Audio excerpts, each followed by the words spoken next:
তথাকথিত মা বোনের মা মাটি সরকার যেটা শপথ গ্রহণ করে মমতা বন্দ্যোপাধ্যায় এসেছিলেন, তাকে বিসর্জন দিয়েছে তাদের মিথ্যাবাদিতা এবং তাদের দুর্নীতির জন্য।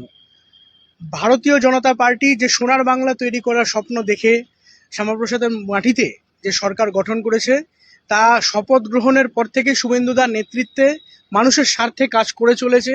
এবং আপনারা ইতিমধ্যেই দেখতে পাচ্ছেন যে বাংলার কোনায় কোনায় দুর্নীতিগ্রস্ত তোলাবাজি কিন্তু অনেক বন্ধ হয়েছে।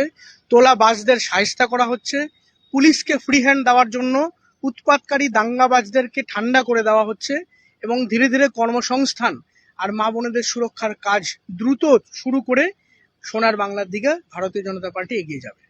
বিজেপিকে তো অবশ্যই সাধারণ মানুষরা আস্থা করতোই, আর এখন আরেকটু আস্থার ফ্লোরটা বেড়েছে। সেদিক থেকে মূল কারণ কি মনে হচ্ছে আপনার, যে কেন সাধারণ মানুষ আস্থা করছে বিজেপিকে? আমি আপনাদের পোর্টালের মাধ্যমে হৃদয় থেকে ধন্যবাদ জানাবো কাঁথি থেকে কুচবিহার সমস্ত সেই রাষ্ট্রবাদী হিন্দুত্ববাদী বাঙালি মা বোন ভাই বোনেদেরকে, দাদাদেরকে, যারা ভারতীয় জনতা পার্টিকে দুহাত তুলে আশীর্বাদ 2026 সালে দিলেন। তাদের স্বপ্ন বাংলাকে দুর্নীতিমুক্ত করার এবং তাদের বিশ্বাস নরেন্দ্র মোদীজির নেতৃত্বে কেন্দ্রে এবং শুভেন্দুদার নেতৃত্বে বাংলায় একটা নিপাট পরিষ্কার পরিচ্ছন্ন কর্মসংস্কৃতি সম্পন্ন ব্যবসায়িক উন্নতি সম্পন্ন এবং মা বোনেদের সুরক্ষা সম্পন্ন বাংলা তৈরি করতে বিজেপি পারবে এবং সেই উদ্দেশ্যে আমরা কাজ শুরু করেছি। মানুষ পাশে ছিলেন, মানুষ পাশেও আছেন এবং মানুষের স্বপ্ন আমরা পূরণ করব। বলছি দাদা, আজকে আপনি নগরায়ণ দপ্তরে ভিজিটে এসেছেন। আমরা যতদূর জানি বিভিন্ন দপ্তরে যেভাবে দুর্নীতি হয়েছে, তো আপনার দপ্তরে আজকে মিটিং করে বা আধিকারিকদের সাথে কথা বলে কি পেলেন? দেখুন, আপনারা ইতিমধ্যে হয়তো জানেন যে ভারতীয় জনতা পার্টি যে দীর্ঘদিন ধরে প্রত্যেকটি পৌরসভাতে দুর্নীতির কথা বলেছে, তা আক্ষরিক অর্থে ধীরে ধীরে যেটা বলতে পারেন মাটির তলা থেকে বেরিয়ে আসছে। আজ নগরায়ণ দপ্তরের একাধিক যে আধিকারিকরা আছেন তাদের সাথে কথা বলতে গিয়ে এটা আমি অনুভব করলাম যে দীর্ঘদিন ধরে কেন্দ্রের পাঠানো টাকা, যে এর নাম অর্থাৎ জওহরলাল নেহরু আরবান রিনিউয়াল মিশনের টাকা এবং সুয়েজের জন্য অর্থাৎ নালী সহ বিভিন্ন যে পৌরসভার বর্জ্য পদার্থকে বয়ে নিয়ে যাওয়ার জন্য যে হাইড্রেনগুলো তৈরি করার টাকা এসেছিল, তা প্রায় পূর্ণভাবে লোপাট হয়েছে। এবং আধিকারিকদের অনেকেই স্বীকার করলেন যে তাদের কাছে সঠিক তথ্য না তুলে ধরার জন্যই প্রশাসনিকভাবে চাপ থাকতো, রাজনৈতিকভাবে চাপ থাকতো। আজ তারা মুক্ত কণ্ঠে ধীরে ধীরে স্বীকার করছেন এবং তাদেরকে পাশে নিয়ে আমরা দুর্নীতিগ্রস্ত সরকার যাদের বিসর্জন দেওয়া হলো, তাদের দুর্নীতির চাইগুলোকে ধরে মানুষের সামনে তাদের বিচার করে ছাড়ব। বলছি দাদা, আপনি তো একজন কৃষি নিয়ে কাজ করেন, সমস্ত কিছু আপনার দপ্তরও কৃষি দপ্তর।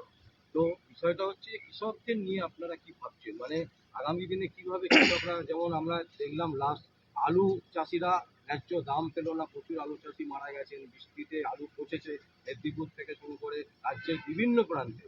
তো সেইগুলো নিয়ে কি ভাবছেন? দেখুন, আপনারা হয়তো এটা জানবেন, বিশেষত মিডিয়ার বন্ধুরা প্রায় এই ভিডিওটা ভাইরালও করেছেন, যে মোদিজি বলেছেন ভারতবর্ষের চাষিদের আয় দ্বিগুণ করতে হবে। এবং এটা শুধু একটা মৌখিক স্লোগান ছিল না, এটা বাস্তবের মাটিতে যাতে হয় তার জন্য এই দেশের বিভিন্ন রাজ্যে সেইভাবে কাজ চলছে। দুর্ভাগ্যক্রমে এই রাজ্যে এমন একটা সরকার ছিল যারা 15 বছর চাষিদের জন্য কোনো উন্নয়নমূলক কোনো কাজ করতে পারেনি। এরই ফলস্বরূপ আপনারা দেখেছেন কিষাণ সম্মান নিধির টাকা যারা প্রকৃত চাষি তারা পেতেন না। শাসক দলের তৎকালীন অবস্থায় যারা পদাধিকারী তারা ফেক ডেটা দিয়ে কিষাণ সম্মান নিধির টাকা নিত। আপনি যে প্রশ্নটা করলেন, শুধু মেদিনীপুর নয়, গড়বেতা, শালবনী, চন্দ্রকোনা সহ আমাদের মধ্যবঙ্গের যে বিস্তীর্ণ এলাকায় আলু চাষিদের জন্য এই বিপুল একটা আমরা যে সমর্থন পেয়েছি, তার একটাই কারণ আলু চাষিদের জীবনযাত্রার মান উন্নয়ন বিজেপি সরকার করতে পারে। এবং এটা মৌখিক স্লোগান না, আমি আরেকটা উদাহরণ দিয়ে আপনাদের বলি। মমতা সরকার যতবার বাধা দিয়েছে, কেন্দ্র থেকে কিন্তু আলু চাষিদের পাশে দাঁড়ানোর একাধিকবার চেষ্টা করা হয়েছে। এই বিপন্ন পরিস্থিতির মধ্যে ভোটের আগেই কেন্দ্রীয় রেলমন্ত্রী অশ্বিনী বৈষ্ণব স্পেশালভাবে দুটি প্রকল্পের মাধ্যমে ট্রেনের ব্যবস্থা করেছিলেন, মালগাড়ির, যাতে এখানকার আলু চাষিরা তাদের আলু সরাসরি অন্য রাজ্যে পাঠাতে পারেন। ভিন রাজ্যে আলু চালানের নাম করে একটা যে সিন্ডিকেট চলতো, যারা এখানকার চাষিদেরকে একেবারে বঞ্চনার শিকার করেছিল, সেই সিন্ডিকেটকে ভেঙে কিন্তু মানুষ আমাদের পাশে দাঁড়িয়েছে। আগামী দিনে আলু চাষিদের আর্থিক এবং সামাজিক উন্নয়ন ভারতীয় জনতা পার্টির প্রধান লক্ষ্য হবে। আমরা সর্বদাই দেখি যে কিষাণ মোর্চা কৃষকদের জন্য ভেবেছেন, তো এবার নেক্সট পদক্ষেপ কি হবে, প্রথম স্টেপ বাংলায় বিজেপি জেতার পরে? আজ নগরায়ণ দপ্তরে আসার আগে আমি কৃষি দপ্তরেও গেছি এবং সেখানকার আধিকারিকদের সাথে প্রথম যে আলোচনা হলো কিষাণ সম্মান নিধি প্রকৃত যাতে চাষিরা পায় তার ব্যবস্থা নেওয়া।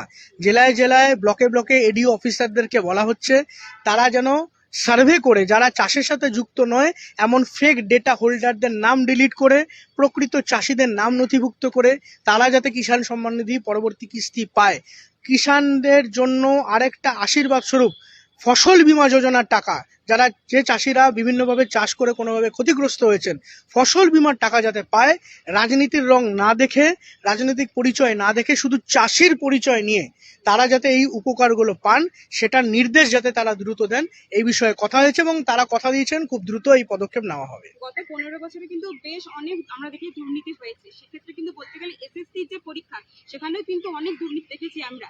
এবার এই নতুন সরকার গড়ার ফলে বাংলায় ঠিক কেমন পদক্ষেপ নেবে এবং কিভাবে যুব শক্তি মানে যুব যে সমাজ তাদের কি করে মানে একবারে বিজেপি থেকে টেনে নেবে? টানার কিছু নেই। যুবক যুবতী এই রাজ্যের যে যুবক যুবতী তারা প্রত্যেকে জানেন যে ভারতীয় জনতা পার্টি তাদের আস্থার একমাত্র স্থান। সঠিক সময় এসএসসি পরীক্ষা শুধু নয়, পাবলিক সার্ভিস কমিশন সহ রাজ্য সরকারের প্রত্যেকটি সরকারি দপ্তরে বছরে সঠিক সময়ে পরীক্ষা এবং পরীক্ষার পরে তাদের যাতে নিয়োগপত্র তুলে দেওয়া হয় এই লক্ষ্যটা আমরা রেখেছি। একটু পূর্বতন একটা টপিকও বলে রাখা প্রয়োজন, যতগুলো কৃষি সমবায় এই রাজ্যে রয়েছে সেটা কালিম্পংয়ে হোক কিংবা রামনগরে, কৃষি সমবায় কেন্দ্রীয়ভাবে হাজার হাজার কোটি টাকা সহযোগিতা পেয়েছে কৃষকদের মান উন্নয়নের জন্য। আর পূর্বতন সরকার কৃষি সমবায়ের টাকাগুলো অপচয় করেছে, কোনো প্রপার অডিটিং হয়নি। এটারও নির্দেশ কিন্তু ভারতীয় জনতা পার্টির তরফ থেকে বিভিন্ন আধিকারিকদের কাছে এর আগে করা হয়েছিল। আজ প্রশাসনে শুভেন্দু অধিকারী বসার পরে প্রশাসনিকভাবে এই পদক্ষেপ নিয়ে কৃষি সমবায় তো যে বিপুল দুর্নীতি হয়েছে সেটাও আমরা কিন্তু ধীরে ধীরে দূর করব। তাহলে বাংলার যে যুব সমাজ তাদের জন্য কি বলবো, নেক্সট পদক্ষেপ হবে কি, সত্যি চাকরি বাকরি বা ঠিক অবশ্যই আমি ভাই বোনেদের কাছে আবেদন করব, চাকরির পরীক্ষার জন্য তোমরা প্রস্তুতি নেওয়া শুরু করো। নিজেদের উজ্জ্বল ভবিষ্যতের জন্য তোমরা বিজেপিকে ভোট দিয়েছো, তোমাদের উজ্জ্বল ভবিষ্যৎ গড়ার যে কথা বিজেপি দিয়েছে তা পূরণ করা হবে। পরীক্ষার প্রস্তুতি নাও, জীবনকে তৈরি করো, আমরা তোমাদের পাশে আছি। এরকম আমাদের একটা বড় আক্ষেপ ছিল রাজ্যের সকল মানুষদের যে চাকরি নেই আমাদের রাজ্যে, এমন একটা কথা চলছিল আগের সরকার যখন ছিল। তাহলে এখন বিজেপির মেন পদক্ষেপ কি হবে? চাকরি, আমি যেটা বললাম, সঠিক সময় চাকরির পরীক্ষা না হলে ভাই বোনেরা যাবে কোথায়? হয় তাদেরকে কম টাকার বেতনে বাইরে চলে যেতে হবে, আর না হলে ছোটখাটো ব্যবসা করতে হবে। আমরা তো চপ শিল্পকে শিল্প বলতে পারি না। এই নগরায়ণ দপ্তরে এসেও দেখছি এখানে অনেক চুক্তিভিত্তিক ভাই বোনেরা কাজ করছেন, যাদেরকে বছরের পর বছর একটা নগণ্য বেতন দিয়ে তাদেরকে কাজ করিয়ে নেওয়া হচ্ছে। 10 বছরের উপর এখানে অনেক কর্মীরা আছেন চুক্তিভিত্তিক, বেতন পাচ্ছেন এখনো 9,200 টাকা। 2026 সালে 9,200 টাকায় কতজন নিজেদের পরিবার টানতে পারবেন? তো আমি আবারও বলছি, চুক্তিভিত্তিক চাকরি কখনোই সমস্যার সমাধান না। সরকারকে পূর্ণাঙ্গভাবে 60 বছর বয়স পর্যন্ত সরকারি চাকরি দিতে হবে। বিজেপি সরকার এটা দিতে পারবে। ভাই বোনেদের কাছে আবার আবেদন করব, চাকরির পরীক্ষার প্রস্তুতি নেওয়া শুরু করো। 2027 সালের মধ্যে একাধিক চাকরির পরীক্ষার নোটিফিকেশন আসবে। পরীক্ষার প্রস্তুতি নিয়ে নিজেদের জীবন তৈরি করো, বিজেপি সরকার তোমাদের পাশে আছে। এবার একটা কথা বলি, ফলতায় যে পুনর্নির্বাচন হলো আবার, তো সেক্ষেত্রে দেখা গেছে আমাদের কিন্তু বিজেপি কিন্তু আবার মানে বিপুল ভোটে জিতেছে বিজেপি টিএমসির তুলনায়। সেই জায়গায় দাঁড়িয়ে কিন্তু টিএমসির বেশ কিছু নেতা বা অনেক সাধারণ মানুষ প্রশ্ন তুলেছে যে তারা নাকি ভোট চুরি করেছে বা বিভিন্ন রকম ভাবে কিন্তু ভোটে জিতেছে, কোন রকম মানে প্রপার ভোট নয় সেটা, কি বলবো? ডায়মন্ড হারবারের সাধারণ মানুষ বিগত এতগুলো বছরে কটা নির্বাচনে সঠিকভাবে নিজের ভোট দিতে পেরেছেন, এটাই প্রমাণস্বরূপ আজকে ফলতায় দেবাংশুদার বিপুল ভোটে জয়। যেখানে তথাকথিত পুষ্পা বড় বড় ডায়লগ দিয়েছিল, পুষ্পার কিন্তু শক্তির উৎস কালীঘাটের ওই ভাইপোই ছিল। তোলাবাজ ভাইপোর আশীর্বাদে এই তথাকথিত পুষ্পা, আল্লু অর্জুন শুনলে আমার মনে হয় সুস্থ থাকতে পারবেন না, যেরকম একটা তোলাবাজের একটা চেলা বলছে যে সে নিজে নাকি পুষ্পা কখনো ঝুঁকবে না। তো আমার বলার উদ্দেশ্য এটাই, ফলতার মানুষ এতদিন আক্ষেপ করতেন তাদের ভোট চুরি হতো, প্রকৃতভাবে চুরি হতো, এবং চুরিটা সহজভাবে হতো না, প্রাণ ভয় নিয়ে তাদেরকে তাড়িয়ে দিয়ে সেই ভোটটা চুরি হতো। গণতন্ত্রের সঠিক উৎসব হিসেবে ফলতার পুনর্নির্বাচন এবং দেবাংশুদার 1 লক্ষ ভোটের উপরে জয় এটাই প্রমাণ করে মানুষের মনে কতটা ক্ষোভ ছিল। তারা সেই ক্ষোভের জবাব দিলেন। পিসি ভাইপো ভাসান গেছে, পুষ্পা পালিয়ে বেড়াচ্ছে, ফলতায় গণতন্ত্র প্রতিষ্ঠা হয়েছে। টিএমসিরা তো বলছে যে একেবারে নাকি বিজেপিরা নাকি বাংলা বিভাজনের রাজনীতি করে। কাঁদবে, তাদের এখন কান্নার দিন শুরু হলো, আরো আরো অনেক কান্না হবে। সুজিত বসুর ছেলে কাঁদছে, সুজিত বসুর মতো আরো হাজারটা সুজিত বসু এক এক করে জেলে যাবেন, কারণ তারা বাংলার মা বোনেদের, বাংলার যুব সমাজের, বাংলার সাধারণ মানুষ, বাংলার চাষি কোনো স্থান তারা বাদ রাখেনি চুরি করতে। আর চুরি যারা করে পকেট ভরিয়েছে তাদের ফল তো দিতেই হবে, আর তাদের ফল এইভাবেই হবে। যা করেছেন